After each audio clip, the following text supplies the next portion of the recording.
à tous et bienvenue dans ce nouveau numéro de Getsingo. Nous démarrons ce bulletin d'information avec le Burkina Faso. Le média français Jeune Afrique vient d'être suspendu par les autorités burkinabées à compter de ce 25 septembre jusqu'à nouvel ordre.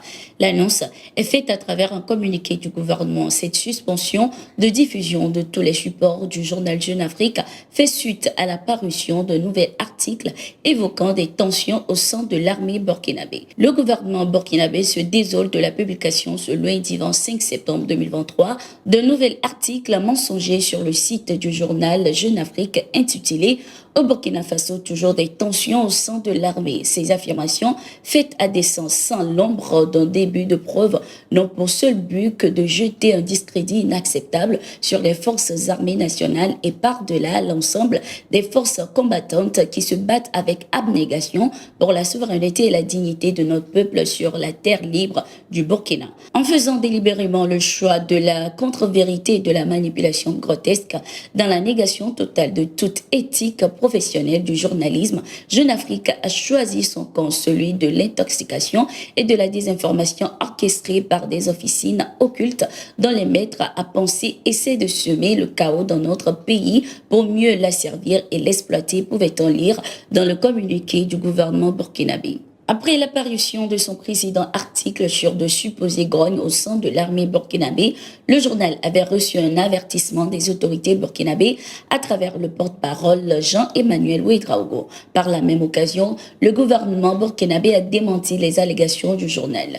Le gouvernement dit regretter ces informations totalement infondées et malveillantes et rassure l'opinion qu'aucune grogne n'a été observée dans une quelconque caserne des forces armées burkinabées pour quelque raison que ce soit, avait indiqué le porte-parole. Selon Jeune Afrique, ces mouvements d'humeur au sein de l'armée ont eu lieu dans les différents camps militaires au Burkina Faso. Ceci principalement en raison de la récente décision de Ouagadougou d'envoyer des troupes militaires au Niger.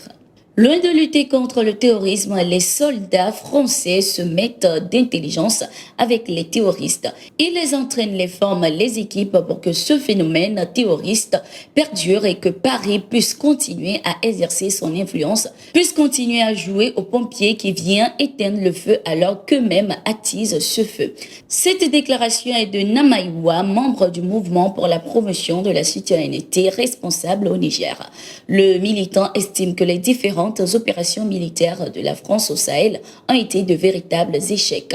Il indique également que la France a plutôt attisé le feu terroriste sur le continent.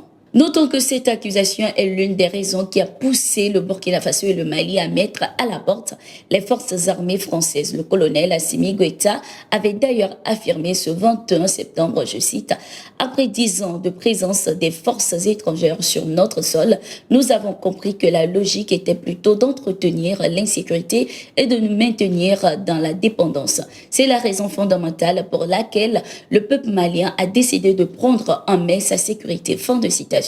Ce 24 septembre, le président français Emmanuel Macron avait annoncé le retrait de ses troupes au Niger et le rappel de son ambassadeur maintenu en place contre la volonté des autorités nigériennes.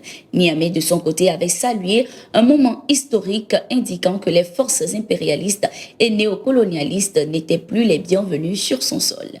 Depuis le coup d'État du 30 août qui a renversé le régime Bongo après plus de 50 ans de règne, les chefs d'État africains qui ont fait plus d'une décennie au pouvoir et qui sont régulièrement accusés d'organiser des coups d'État institutionnels s'inquiètent.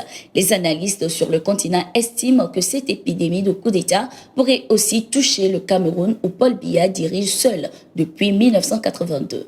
Prévoyant, le gouvernement camerounais monte au créneau pour dénoncer et avertir ceux qui font ce genre de commentaires. Dans un communiqué publié ce 25 septembre 2023, le ministre de la Communication René Emmanuel Sadi et porte-parole du gouvernement a menacé de poursuites judiciaires les analystes qui, depuis quelque temps dans les médias locaux, évoquent des coups d'État au Cameroun par effet contagion. Depuis quelque temps, à travers nombre de médias locaux et étrangers, toutes presses confondues, des personnes se livrent à des analyses ou commentaires inspirés par des coups de force survenus dans certains pays africains et croient pouvoir par là même prophétiser la déstabilisation d'autres pays par effet de contagion, y compris le Cameroun. Face à ces spéculations fantaisistes et conjectures donnant lieu à des extrapolations actives, le Cameroun est un état de droit dans lequel sont clairement définis les mécanismes d'accession au pouvoir, pouvait-on lire dans le communiqué. Notons que quelques heures après le coup d'État au Gabon, le président camerounais Paul Biya a procédé à un vaste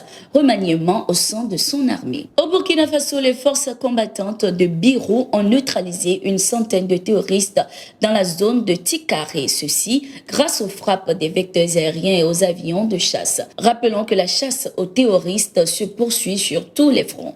C'était tout pour le bulletin d'information de ce jour. Merci d'être resté avec nous. Nous sommes en continu sur nos différentes plateformes et sur notre site d'information, le www.toutafrica.com. La marque des VIP. C'est naturel conservé et soigné, enrichi en vitamines A, E et C, peau d'ange, agit directement sur votre peau, la rend plus nette et plus éblouissante. Peau d'ange, l'original, votre peau est éblouissante et l'éclat d'un ange.